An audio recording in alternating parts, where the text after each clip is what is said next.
Hi, this is Little Dwarf playing games while rambling incoherently into a microphone. Why? Well, just because I can. And I continue with Tyranny, Blind. I just remembered. Damn it! I shouldn't have sold all of the things, because.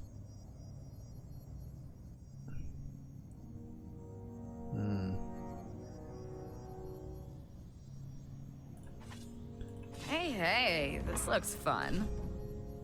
Yeah, have this for now, I guess.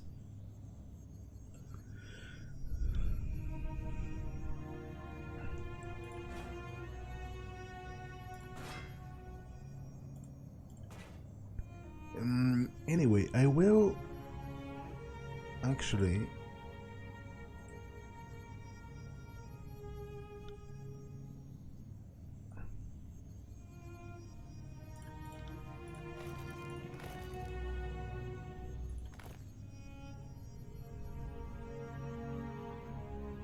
do the companion side quests first, before the main quest, which seems a little counterintuitive. You know, Haven, the Lethian's Crossing is under attack, but I fear that if I don't do them now, they might get broken somehow. Right. Or, you know, I advance the main quest too far, and then the game will just not let me do them. So, where do I need to go? Reverse Break, Lantry Stash Side, and Ironheart. Can I even go to Ironheart? Like, that part makes no sense to me. Like, Graven Asher will want to kill me if I do that.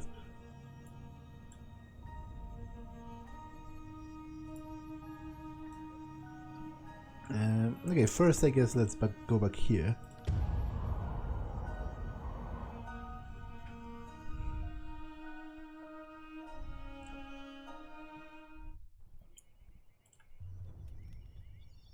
Oh.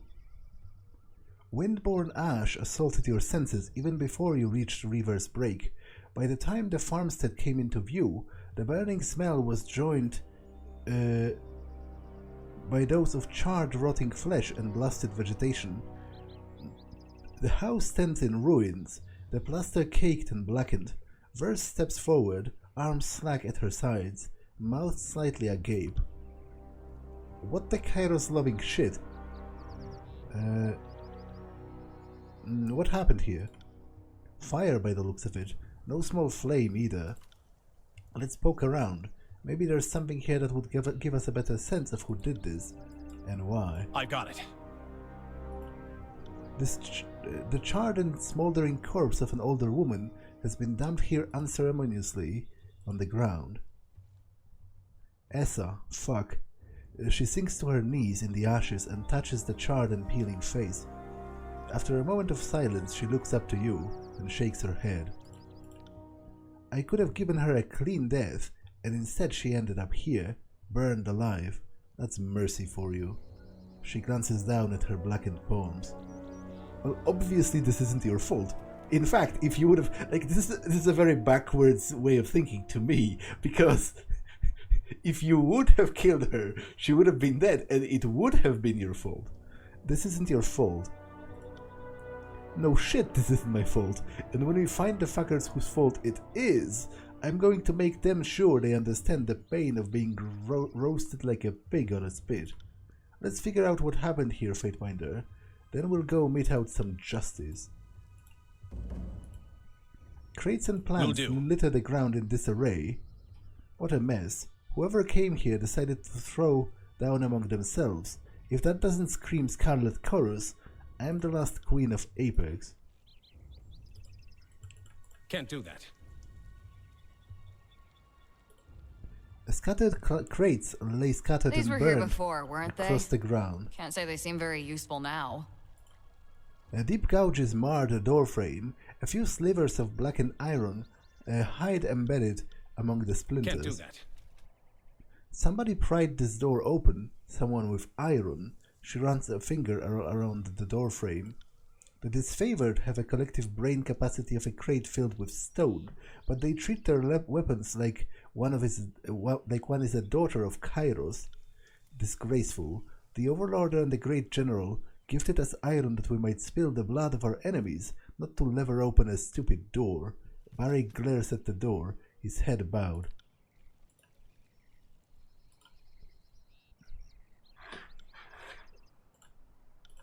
The corner of the ruined home seems particularly charred, the scorch marks unusually focused and intense. Look at this, Fatebinder. Verse points at the blasted remains of the wall. I've seen a lot of fires in my time, and this is the very special pattern of burning that only happens with magic. She kneels, fingers running over the ashes. See the marks? Sigil work, and too clean for blood chanters. Probably a sage, if I were to guess. Yeah, the mad one? We never went to search for him, so sage did this. If you know another society of magic users who like to control information, I'd happily look their way. Good eye indeed. I believe it was done with the sigil of fire by the way of Sun Queen, as opposed to that of the 1,000 Embers erratic brand of fire. You can tell by the tinged pattern at the burnt edges. The Overlord overall blast pattern suggests a thorough understanding of modern expressive techniques, while he blinks, dropping into silence. And now I'm boring us all. Apologies. Sorry, I can't. The overhang behind the tree seems to have collapsed from the fire. The stench of charred wood haunts the air. Is there anything better than the old, familiar scent of a burned-out farmhouse? What? Faint tracks disturb the soil. A nice find, Binder. She sinks to one knee. These tracks are faint. Even with the earth as dry as it is, whoever left them was traveling light. They couldn't have carried much gear. Her attention turns to the eastern horizon. We've got a burned farmstead and multiple fire wards set around it. That reeks of our missing fire mage Catorius. There's chorus and disfavored shit all over the place. Given how shoddily maintained the iron is, I'm guessing it's all chorus shit. Could Catorius have been conscripted? We can always ask him when we find him, assuming I let him live long enough to form an answer. The nearest stronghold is a sad little pile of palisades on the edge of the contested lands called Fort Squander. The disfavored used to hold those walls, so that could go a ways towards explaining their arms being scattered around here. Come on, we've got a sage to track. Are you okay? You seem a little intense. Yeah, I'm... The fire. It reminds me of Red Geyser. She bites her lower lip. Tell me about her. She loved fire. Loved it more than any other fury. Loved it more than the blood chanters, maybe. They twist and pull it, summon it. She made a partner of it. Let it lead her dance. Once she lured these Azure scouts into a clearing. They're tracking this lone woman, then all around them torches blaze. Geyser sets these pitch-headed arrows to the flames before putting them into one of the scouts' eyes. An arrow per eye, hissing and popping. Then she charges into the scouts with this burning crescent, this axe, the head as long as your arm and pitched. They swing at her, but it's all fire and blood to her. She shoulders them aside and we take them apart. That's where she got her name. The spray from an opened neck. Yeah, I find it deeply disturbing, the way she's reveling in those tales of slaughter. But I will say I would wish to have seen it, which isn't necessarily... This isn't necessarily approval. That sounds impressive from like a combat standpoint. I just disagree with I disagree with how much pleasure they are taking in it. To look at her back, at her chest... No one would fault you for mistaking her for a man of labor. 8 more than the rest of us combined. All she took to with everything in her. She was obsessed with proving herself to the voices. He'd given her this second life in the Howling Choir, and she was gonna make good and fucking sure that she earned it every day. She was one of the good ones, Binder. As good as anyone on this filthy peninsula. I'm glad I got to tell you about her. She lives on a bit in that. Now, let's be off. She cracks her knuckles and nods. Okay, Fort Squander. Located at the confluence of 3 realms, this noisome fortress would seem situated at a tactically strategic position if any major roads passed near it. At the first fall of Vengeance Well, the disfavored left only a token garrison who were slaughtered by the Crimson Horde when the hostilities engulfed the 2 armies.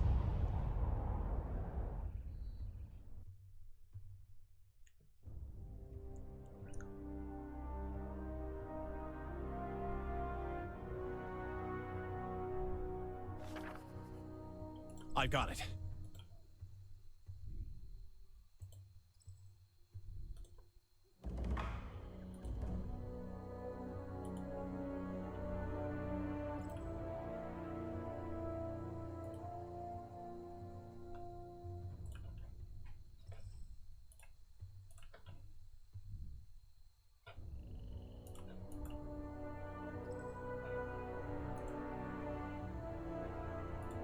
Can't do that. Sorry, I can't. Can't do that.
This place is manned by a skeleton crew. Could be that half the choirmen are raiding out, but I don't like it. Her nostrils flare. Either way, this is our best opportunity to get in and out without having to cut through 100 of Chorus scrubs. Unless it's a trap. Never far from my mind, Fatebinder, but it pays to keep on one's toes. She smirks. Let's say you and I go bind ourselves some fates. On it. Blood stains the wall, thick as layered paint, as dead flies stick to the sticky surface. There seems to be too much gore to be the result of a battle, but if it's supposed to be decor, its meaning is lost in its mad excess.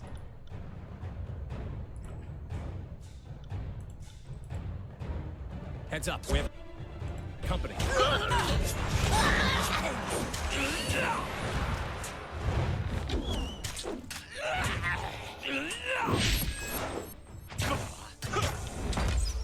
Time to change weapons.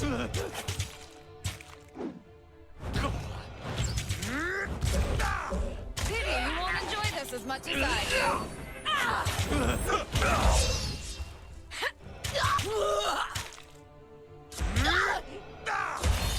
Oh, the fuck is wrong with my weapon? On it. Fall before me! Sorry. Damn thing couldn't pierce cloth.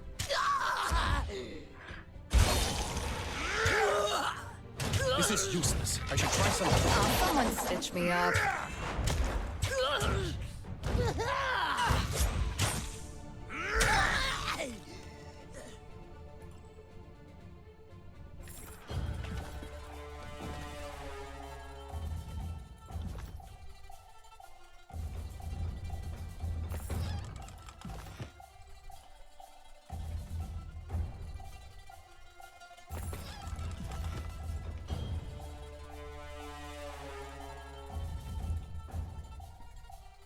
Sorry, I can't.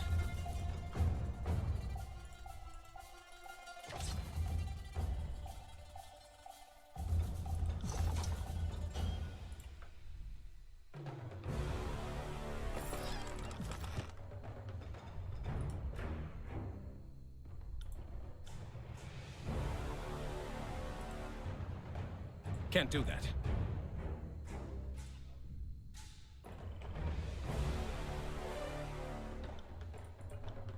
A half-dozen corpses, mostly bearing disfavored brands on their skin, hang in various states of bloody abuse in this converted animal pen. It's unclear whether this torture served as interrogation or as entertainment.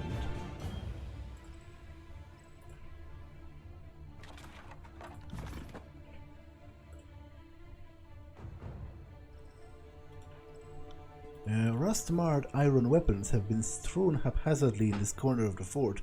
Some seem to have been vicious knives broken down from larger swords, while other blades boast new barbs or serrated edges.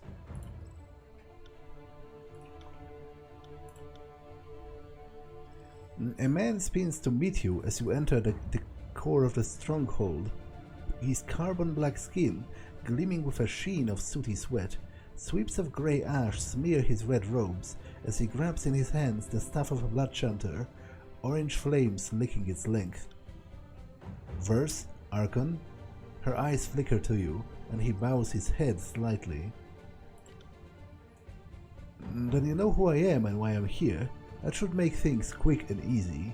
Her eyes shimmer with the reflected light of Catorius' flame. Catorius, what a pleasure. Lantry scratches at his arm with the point of his quill. Lantry, I see your tumescent support of the Overlord hasn't withered with age. I am but a simple servant to a Fatebinder.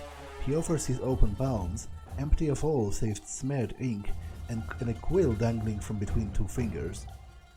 And I am the Archon of youth everlasting. He chuckles, a sound not unlike gravel in a bag.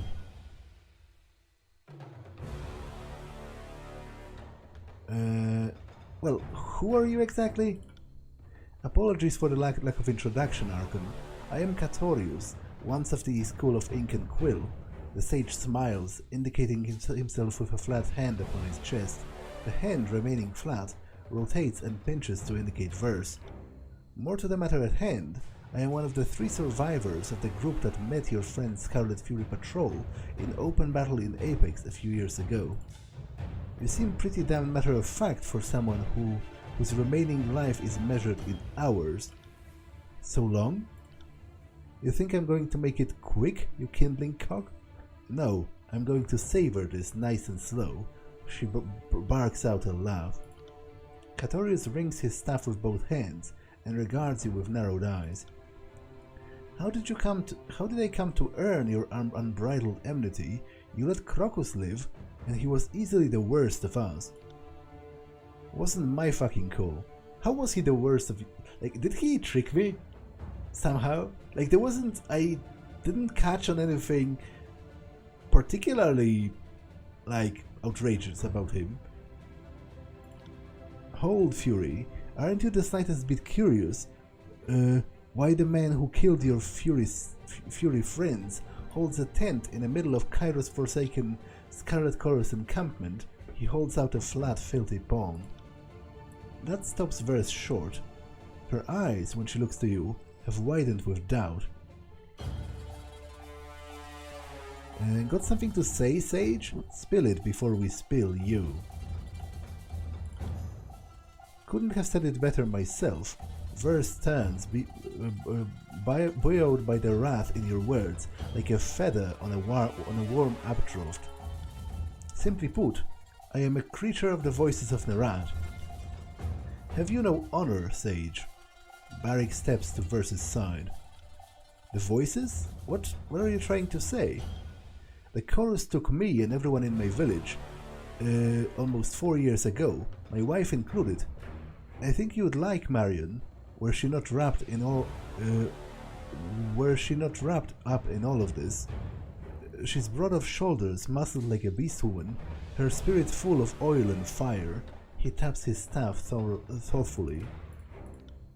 Marion sounds like the name of no choirman I ever met. That's her true name, not her conscript name. I won't call her by that. Now let me guess, the voices used her to control you. Muscle matters in the chorus, but a vicious killer is just a pawn to the Archon of Secrets. Only knowledge truly matters. They made me valuable to them. Marion, less so. He stares in the magic flame, coiling at the head of his staff. So you cut a deal?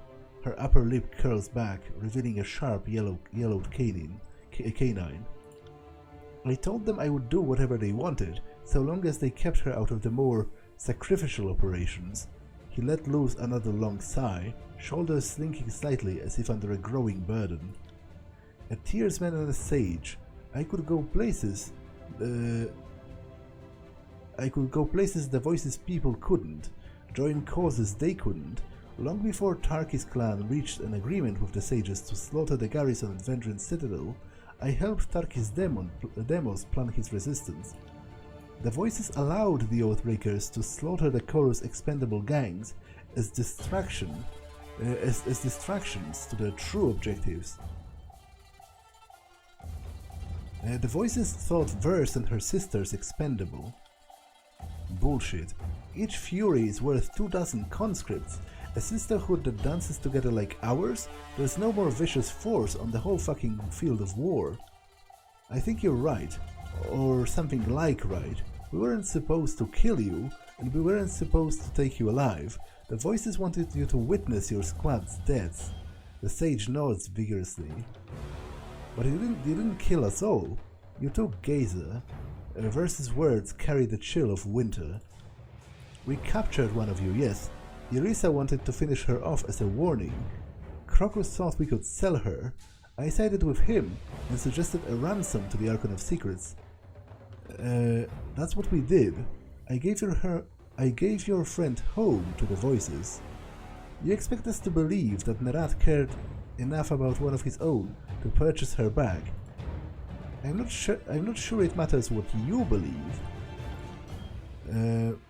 You lie. Red Gazer, my sister, is dead. Mismatched eyes glare from beneath a furrowed brow. If so, she was killed after we left her with the Archon. Which I suppose brings us to the present. The Voices left me with a standing order. If you haven't figured out what the truth is, I was to bring you to them. So that's what happened next. He rubs the bridge of his nose. Which is why I kept talking until the reinforcements returned from patrol. In the brief silence that follows, you discern the quiet chatter and the sound of boots on dry earth from elsewhere in the fort. But did you kill her? Have we established that? Have you killed Essa? And why? Because I am conflicted about whether to let him go. Like, he clearly intends to kill me, so maybe just kill him and... Like, killing him wouldn't necessarily... I assume his wife is still alive somewhere in the chorus?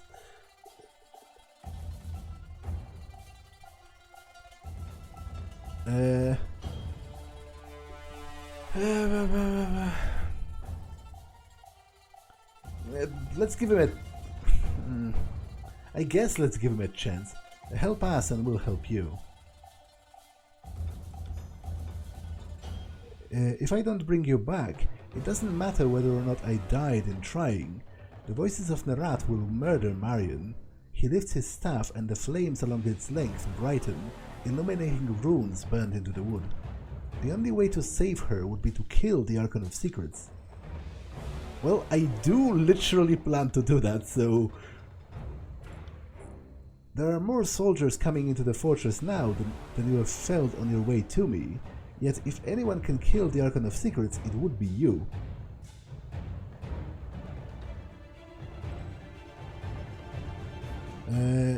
Not me, us.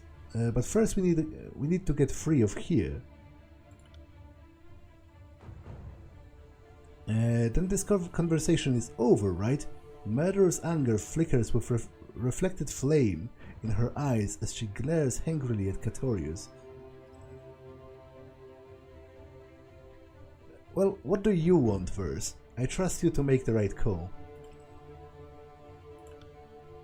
Easiest choice I've ever made. I'm going to enjoy this dance, Catorius. For Red Gazer. She grins at him. That's a damn shame. Looks like your friendship with this chorus rat will be your demise. The other options were both attack, right? Or am I too tired to read properly? He readies his staff at the sound of approaching chorus gangs grow louder.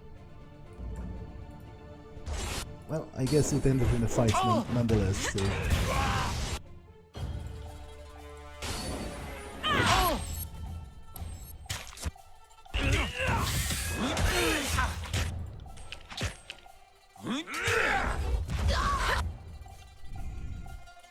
Damn thing couldn't pierce cloth. It's a hit!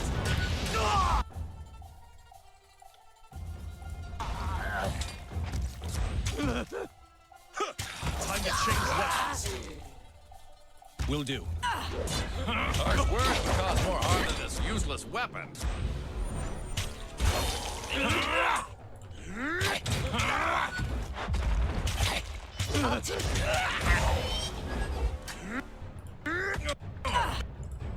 I'll be filling that one for a bit. I got it.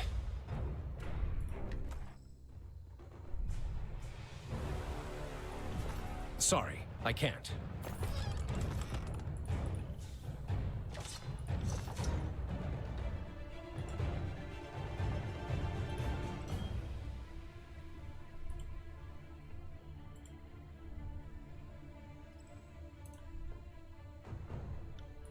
Heads up, we have company.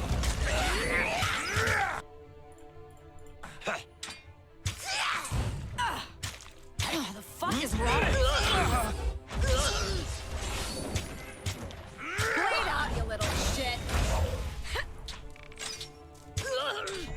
It's a hit! This isn't working. Time to change weapons. At once.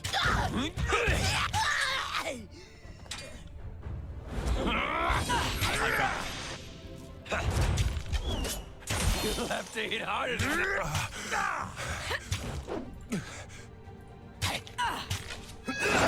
Smash to pieces!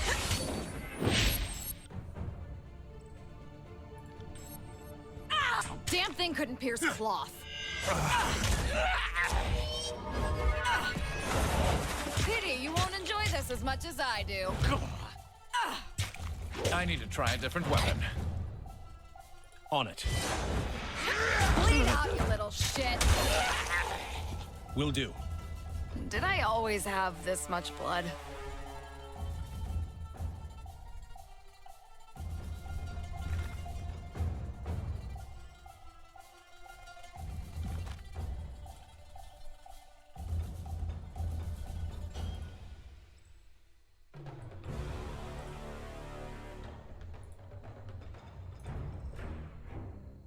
Right. Come at me, Grape. This isn't working. This weapon is entirely worthless. Time to change weapons.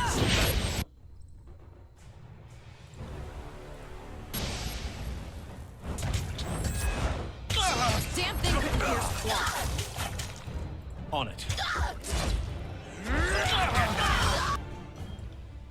On it.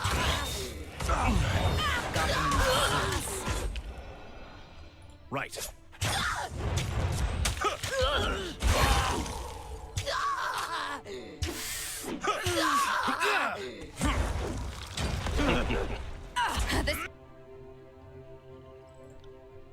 isn't working. Wake me up when it's over.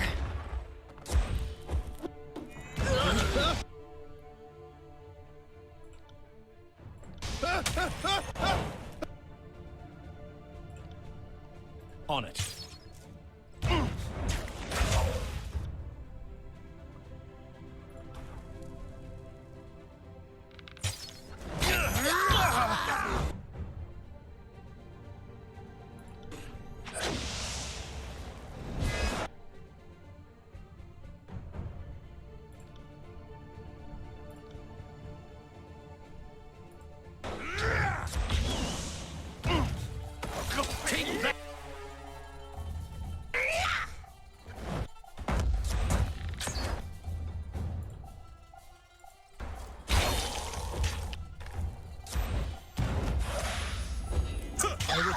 I think I'm done actually. Which is pretty annoying because I didn't save. I got overconfident.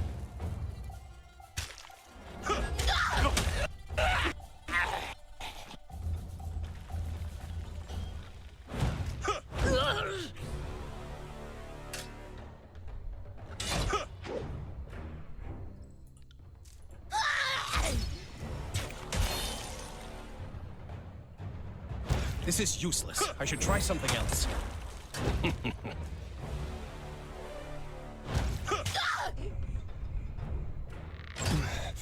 I'm injured.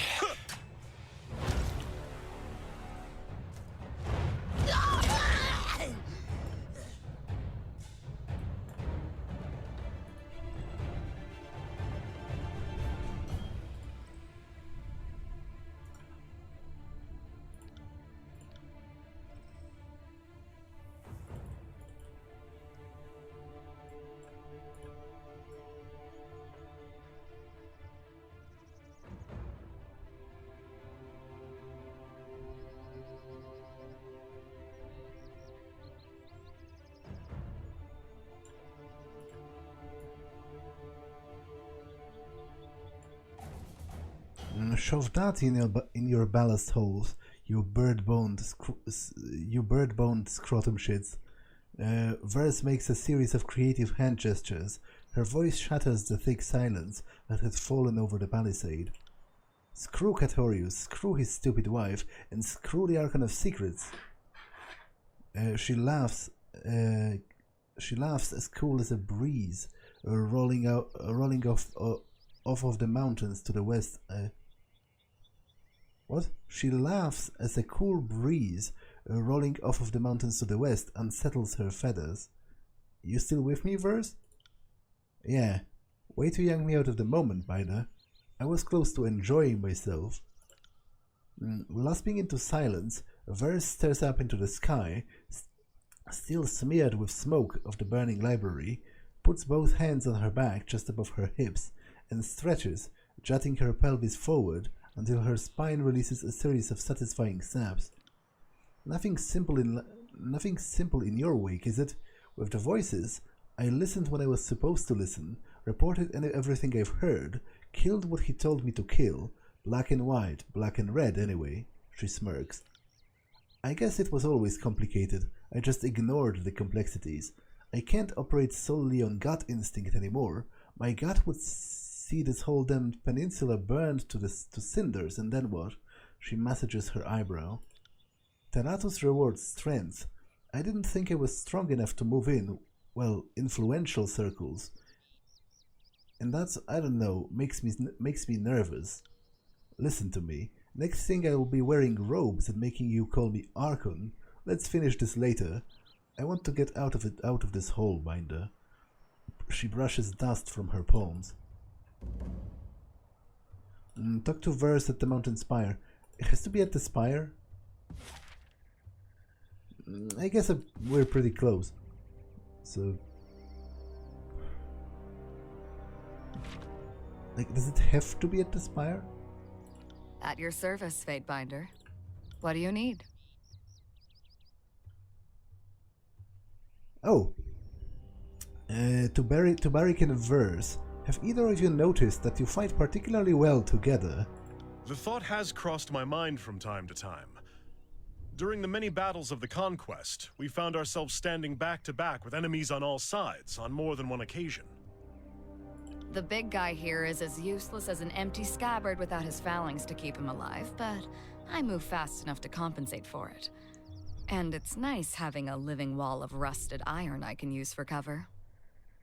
Do you think it's because of your shared heritage? If you want to attach some arcane meaning to the whole thing, be my guest. I couldn't tell you for sure. I doubt that a capable tactician could explain why certain soldiers learn to rely on each other. In the disfavored ranks, the Oathbound seem to know more about synchronizing their efforts, and the same could be argued for the Scarlet Furies. I don't know how they pair up their units, but it isn't by virtue of blood. How do you think this is possible? I would suggest that our fighting styles complement each other, but they do not. I would suggest that we get along, but we do not. We don't even finish each other's sentences. Okay, that was strange. Did you hear that? The next time I catch a whiff of Barrick's meaning, I'm keeping my mouth shut. I want you two to train together. Absolutely not. Our fighting styles are incompatible, and any disfavored lieutenant will tell you not to join at the hip soldiers who can't stomach each other. I'm inclined to agree. If you want to pair up fighters, there has to be some great passion or magnetism between them. We don't have it. Why won't you give it a shot? Oh, damn it. I can think of 100 reasons to refuse, but if this will serve the war effort, I can swallow my pride. Verse, if you even try to cut my head off, we're finished. I make no promises. Tricky idea, Fatebinder. Old Ironclad and I might not stand each other, but maybe a few sparring sessions and a battle or two will be good for us. Barrick, shall we get started? Barrick and Verse have gained a new combo ability. Okay, I got it. Interesting, although I'm not sure how often will I have both Barrick and Verse in my party, but... Okay, I'll go back just to talk to her and wrap this up.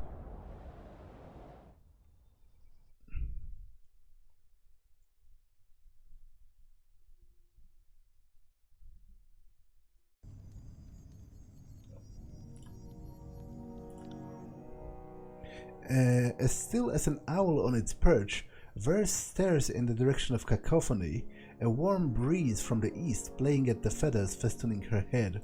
Fatebinder. Thinking important thoughts?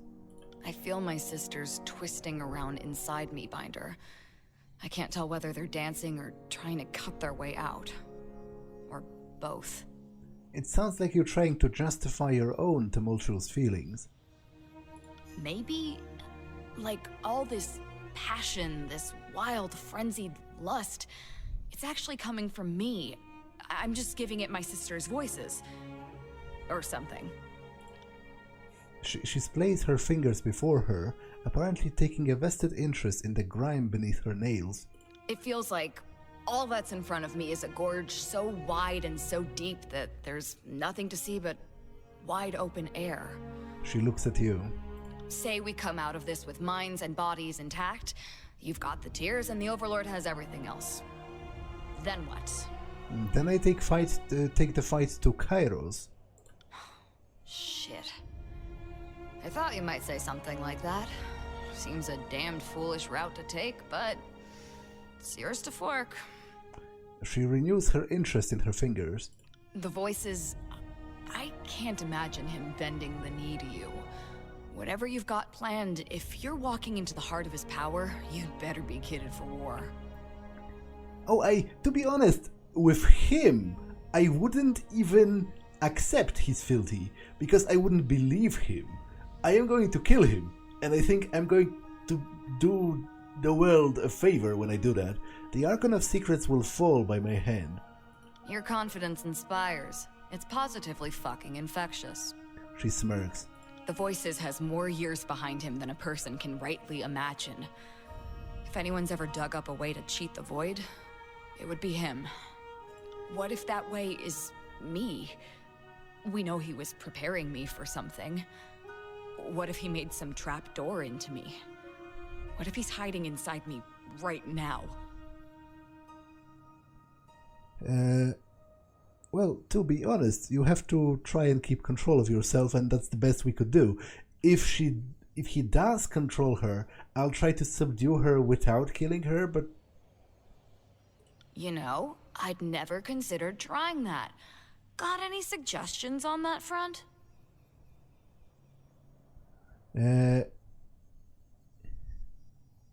Yes, embrace your humanity, which...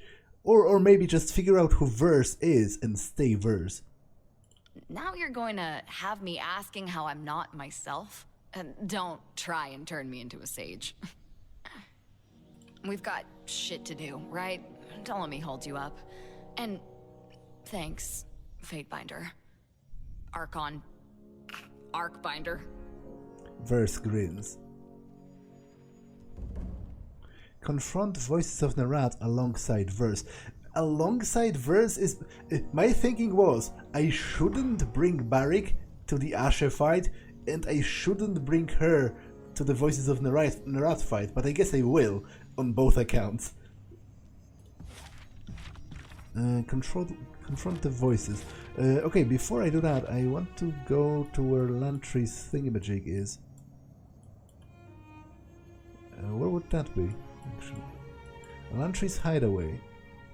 Nestled in a remote forest deep in the Bastard Tier, this small home is not marked on any map. The sheer side of the next tier looms above the mountain to the north, dominating the horizon.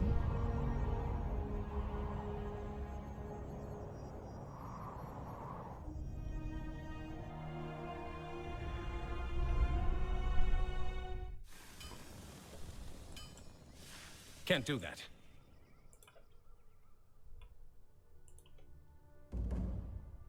Sorry, I can't. Can't do that.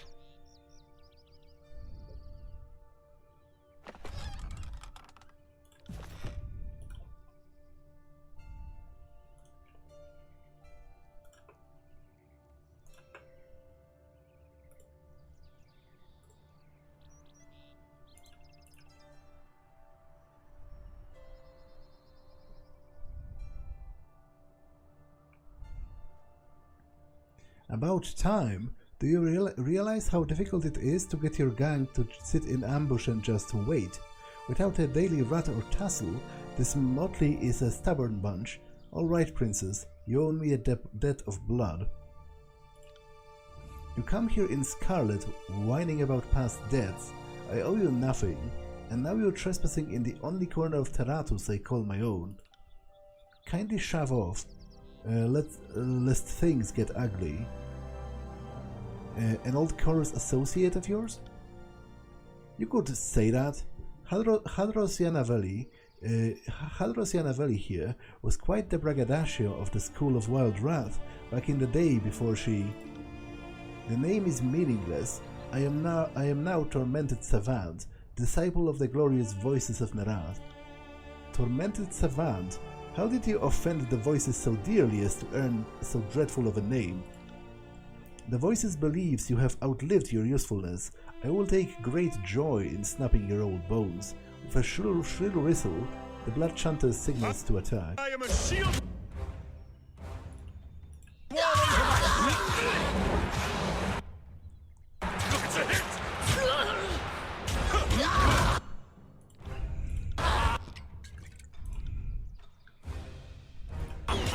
Sweet, merciful Kairos, not again!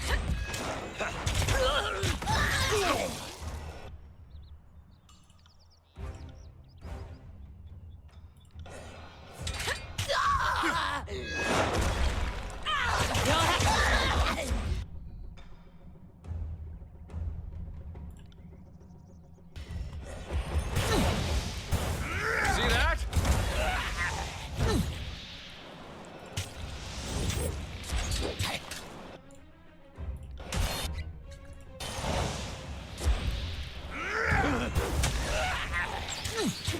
I got it.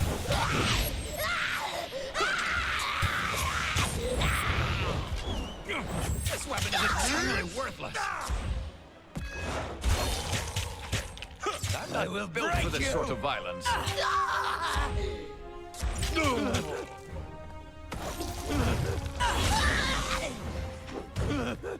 This is useless. I should try something else. This isn't working! This is useless. I should try... Right.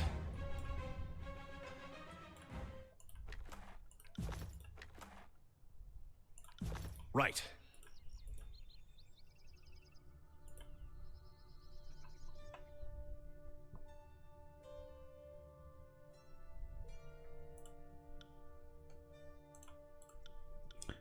These buckets each contain some sort of bush or shrub. Oh, curse my negligence. I was going to make ink from those leaves. The bushes have been dried up and dead for years. Oh, curse my negligence. I was going to make ink from those leaves. The writing desk looks as though it was well used. The current parchment on it... Prime bird watching from that desk. When you're older, you'll start liking boring things too. The current parchment on it is only half written, as if the writer had to leave in a hurry before finishing it. Prime bird watching from that desk. When you're older, you'll start liking boring things too. These shelves contain countless number of scrolls, organized in a way that could only be described as chaos.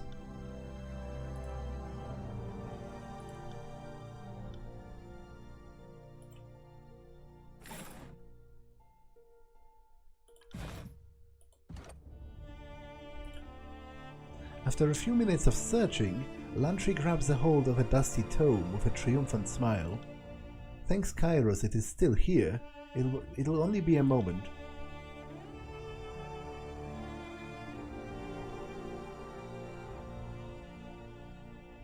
An hour passes as Lantry flips through the pages of the book, slowly spelling out a coded message as he goes.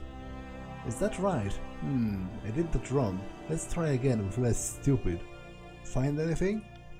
I forgot we did the code backwards. Word paragraph page instead of page paragraph word.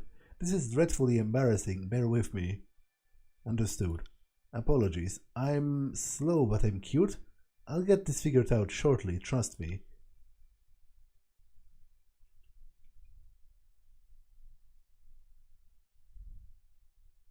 Two hours pass and still, Lantry has yet to finish his work. Find anything?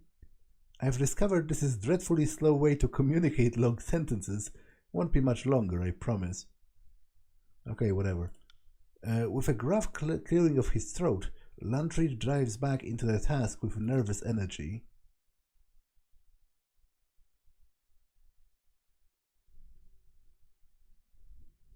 I'm sure you're wondering which would happen first, me finishing this task or dying of old age. I'm pleased to report it's the former. What did you find? Well, I have a set of instructions that will take me nowhere near any village or town I can think of, and that sounds like an ideal place to hide things. Lexine didn't know you would be summoned to the wound, yet there was a message for you in her works? Something isn't right. Well, she and I have been writing those texts for years. His face turns deep red as he talks. I think she started leaving me this message before the war, and I'm coming across it maybe later than intended. Any idea what's hidden there? Not exactly. The obvious answer is something salvaged from the Citadel, but I can't say for certain. This is telling me where, not what or why. How do you know it's not a trap? Consider someone was waiting for me here. I can't rule it out, but we're deceptively competent in battle, so the joke will be on them, right? Are we done here? Indeed we are. Thank you for your patience. The directions have us looking at a field of indigo. I couldn't tell you the name of a nearest town or village, but the message includes enough landmarks that I can probably get us there. Right.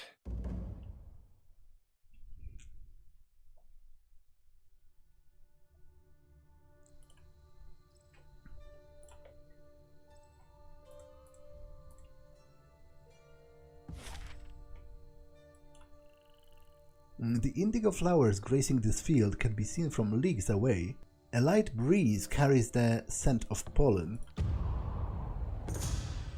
Your journey is interrupted by a messenger from the mountain spire, a short young man with a lank flop of dark hair and a surprisingly full beard. The messenger bears bloodshot eyes and a nervous disposition. Ever since your issuance of the edict against your foes at Vengeance, the Valley of Apex has been beset by an ever-increasing number of Bane. The creatures seem inimical to all life, and their predations have the people of Apex hiding in terror rather than tending to the fields. If this keeps up, the lands you've claimed will not be able to support your spire. regardless of how rapacious your tax collectors become. The messenger asks what orders you wish returned to the spire. Inquire further. You press the messenger for more details. He tells you that there have been scattered bane sighted throughout the valley, but they are thickest around Vengeancewell's citadel and in the mountains that ring the Old Dominion. They've attacked a handful of travelers and devastated livestock throughout the valley. Given the farms are still recovering from the conquest, the rise of the Vengeance Guard and the subsequent civil war, it couldn't be a worse time for the Bane to appear. Give your orders. You consider how to best deal with the threat that your edict has stirred.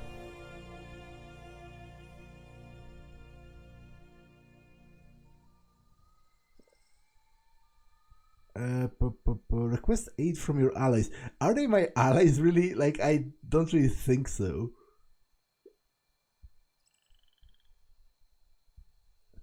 But I assume maybe they don't mean Tunon directly. Maybe they mean some of the Fatebinders at his court, which some of them do seem to genuinely respect me, so let's try that. You prepare a missive of your own, but which allies will you reach out for aid to against the Bane?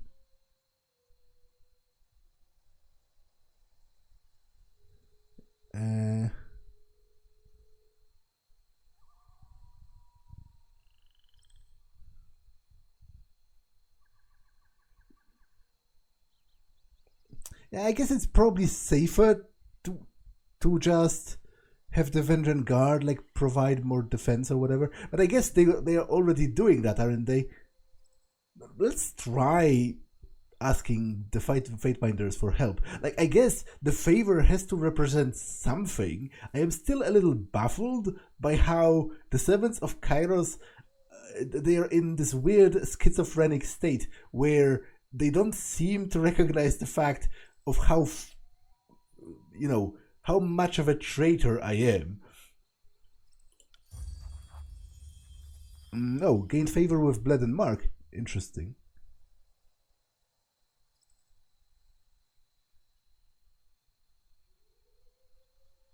Oh, but Tunon himself didn't like this.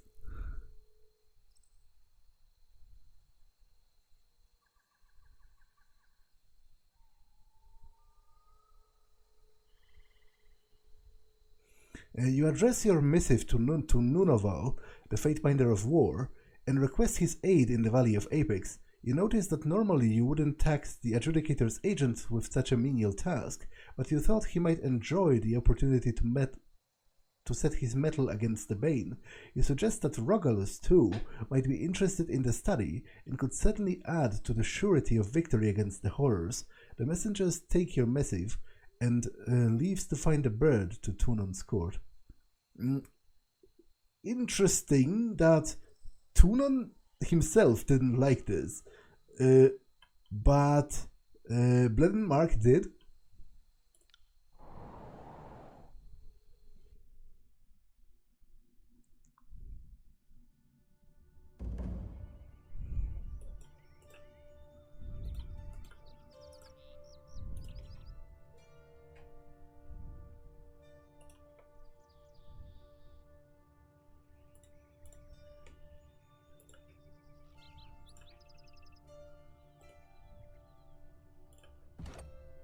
Those berry bushes are chock full of cluster of ripe berries.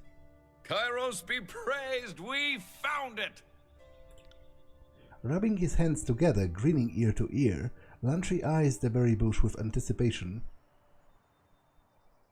I thought we were looking for another Chronicle stash. I don't recall specifying as such, but I see why you may have thought that. Only need a moment. This won't be like last time, where a moment means half a day. If my understanding is correct, these berries only need a little alcohol to make them absorb into the skin and cause you to bleed. Cause what? A blue-stained hand reaches out and touches you by the wrist. A searing burn upon the surface of your skin quickly turns into spreading blissful warmth. Though his mouth moves to form words, nothing reaches your ears. The world begins to tremble as your breath expands to fill the whole of your body with vigor.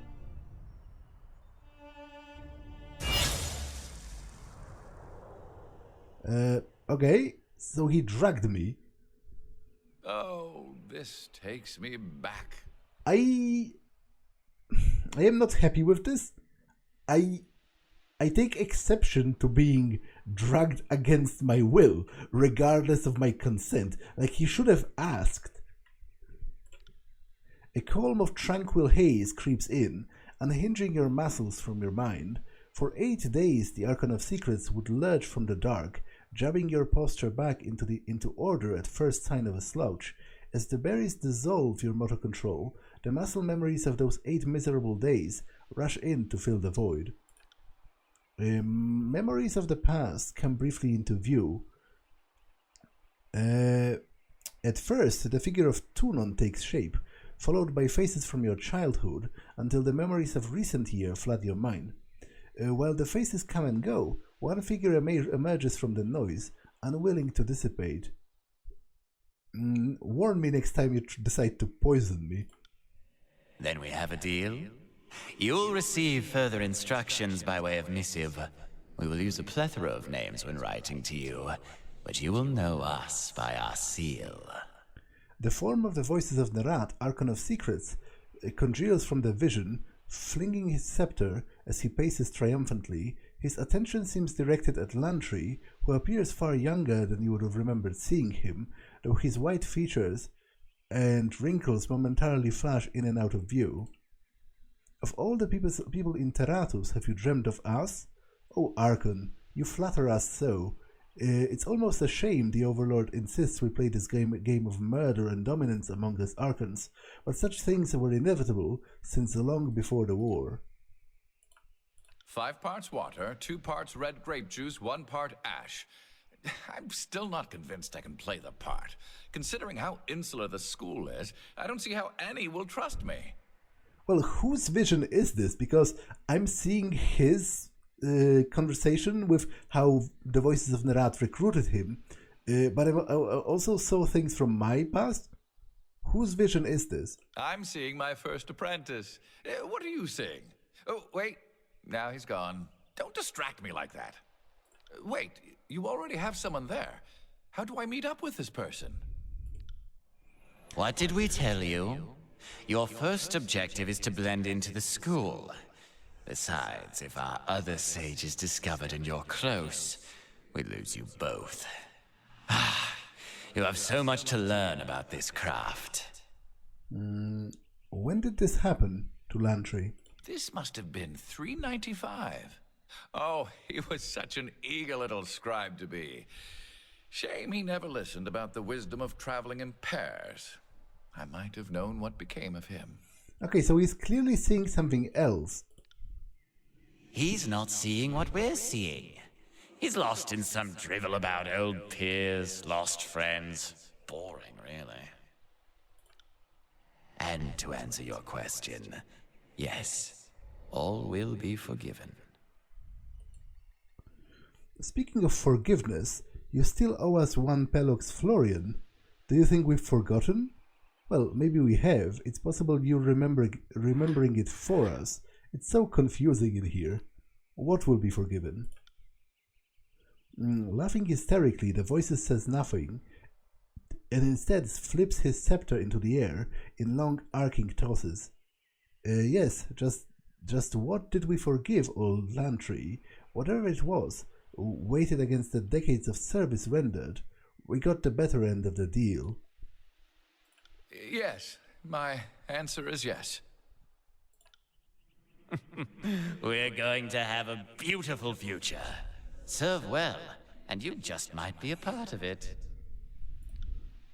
The Archon's head spins slowly. Each time its face passes you, the expression on the mask becomes more and more twisted and taut, until its features are no longer a face.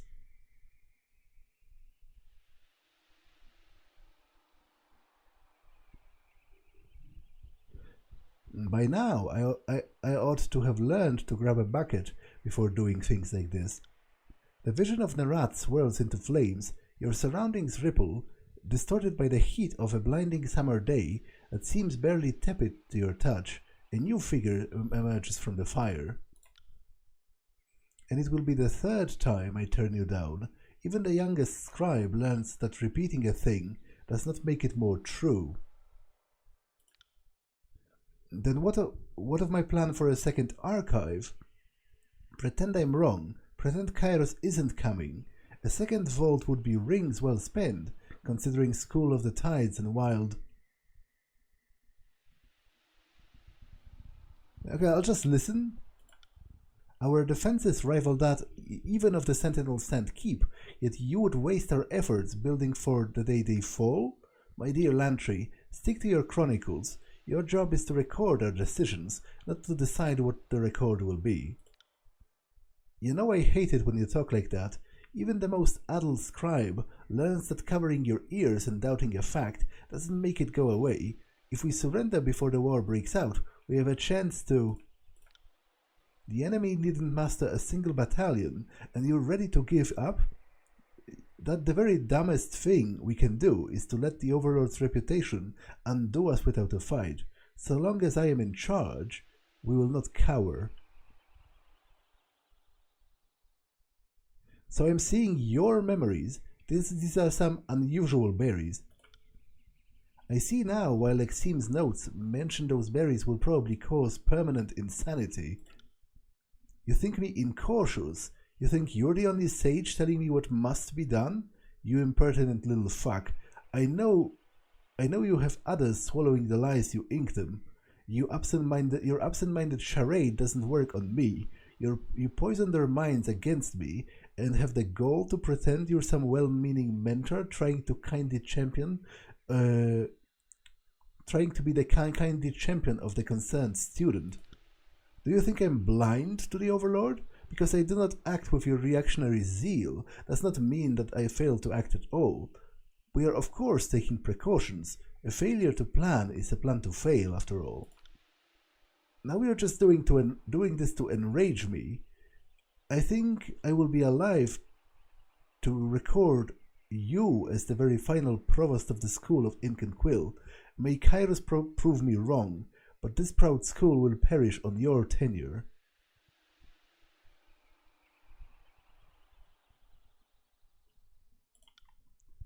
Then we are lucky that several dozen sages are in line to inherit the Scrivenger's Eye before it falls to you.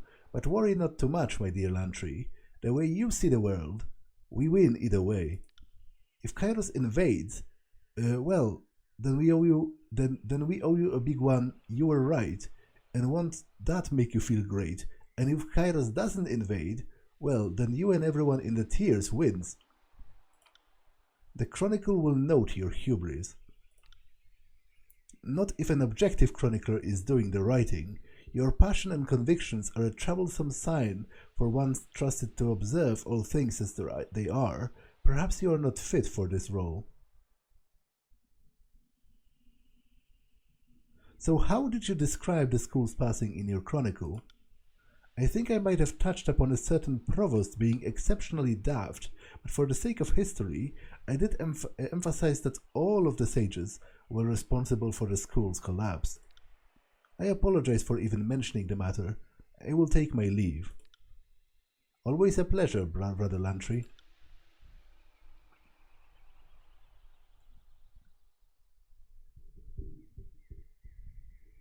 Are you seeing my memories?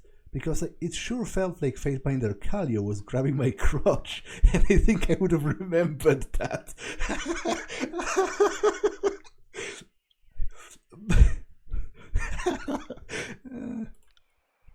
Flames assault your senses as a vision of a sage changes before your eyes. A second sage stands before you, this one with a familiar face, Lexim. Though dressed in the tattered attire you saw her wearing, her features look a decade younger, and her face alight with joy and energy you did not see in the sleepless Lexim of your own memories. No. Play your pointer and a lazy finger like so, and do a 2/3 twist. Oh, she's teaching him sigils. Try to follow along with Lexim's magical gestures. Your hands slowly trace the same patterns as your body still lagging from the berry's debilitating effects. Try as you might, you can't seem to work any magic from the gesture, though you conclude that, at least in theory, she would be casting a simple illumination spell. The last step of her hand gesture is unknown to you, and you are unable to mimic it with certainty. I know you're immune to flattery, but I assure you, you have some sort of natural accent I can't replicate for the life of me. Yes, I'm sure you say that to all the lasses your quill wants to dip. And I'm not some phenom, hush. Aren't you the one who says Kairos has some shadowy hunter that kills would-be Archons? If I'm as special as you insist, you best keep your lecture spout shut.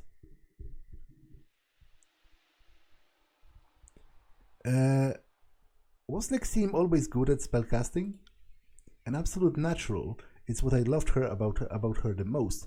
I know, sounds a little shallow, like I should have loved her for her personality or her breasts. But magic just always made sense to her, and I found that skill and that mastery to be arousing, for the lack of a better word.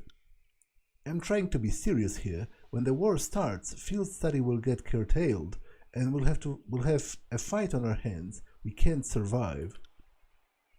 I have a few cottages throughout the tiers that we could hide in, and we could make our way into the mountains, use our magic to hide. Did you know when the war would actually start? No, but in 426 I received enough hints to figure out how little time we had left. I think the voices of Nerat never trusted me with knowing when we'd strike, for fear I would speak out of turn. But Kairos is inevitable. War is going to happen. Do you want to let it roll down the hill and crush us all, or do you want to do something about it? I want to be here when it happens, to chronicle it. I would assume that's what you would want as well.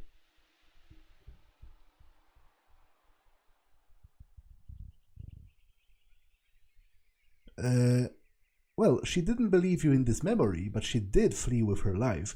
You probably swayed her. I don't know if her fate in the bastard wound was better than dying in the flames, but I see your point. My warnings did have some effect on her. What I want is irrelevant. We'll burn that bridge when we come over to it. May it be a long way. Now, I have some spare sepia, and we have several hours before dinner is served. Shall we? They were taking drugs together. That's some relationship goals right there. After all that, I think I need a stiff drink to calm the noises. How are you feeling? Well, I'm ready for more. It was definitely interesting. More? Oh, to be your age again. I wouldn't recommend it, but maybe empty your bowels first, just to be safe. Thank you for indulging me. Lexime and I shared such berries once, long ago. When I found the directions in her writings, I had a hunch it would take me to her source.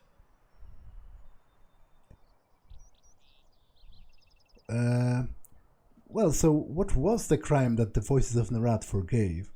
Oh, that? I swindled a man loyal to the voices. The Archon offered to let me live in exchange for my service.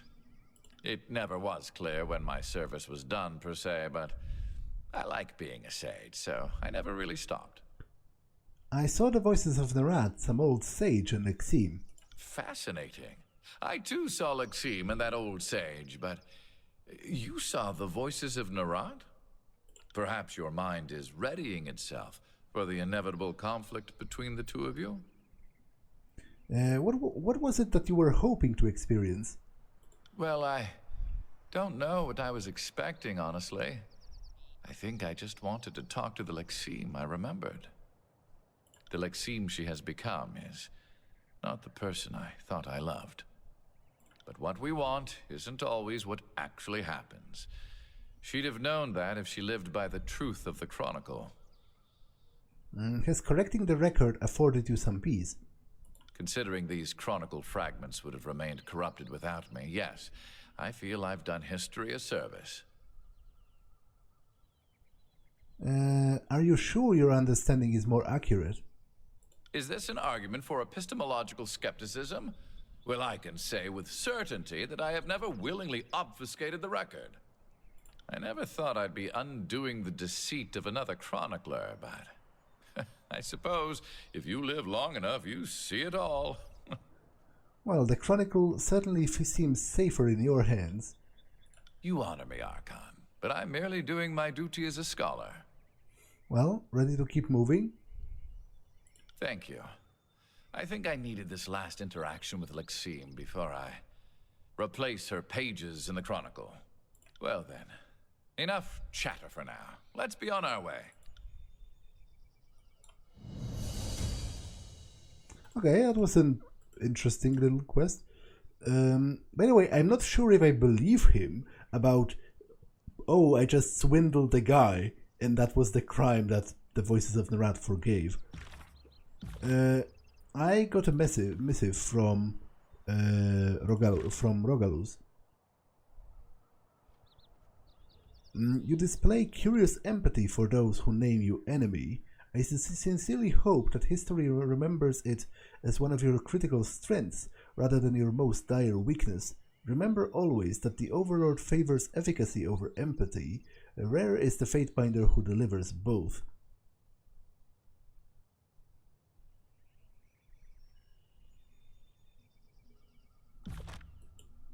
Okay, but this episode has been long enough, so I'm going to save and end it for now. Next time I'll do this, go and kill the Voices of Nerat, or at least try to, and then this, which I'm pretty sure is going to end the fight as well, but for now that's all for this one, and I will see you in the next one. Bye!